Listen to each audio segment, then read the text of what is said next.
now? Well, I started as a plumber. I was the general plumber for the maintenance department, and then I moved into the lead plumbing position, and then I was very supported by my director, so I went back to school and got my bachelor's degree, and so one of the benefits of the county, and I moved into the plumbing coordinator.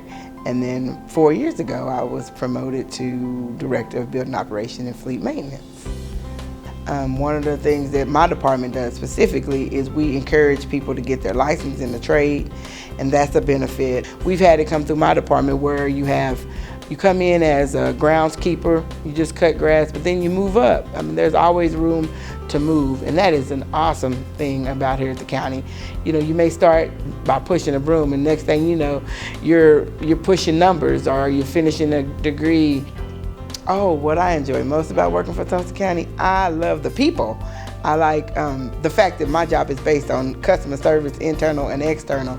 So I get to see the public and help them, and then what I do shows what we take care of as a county. And so I love working with the county clerks, the sheriff's department, the treasurer's department. I'm not just stuck in my one department. I get to play with everybody, and I love that.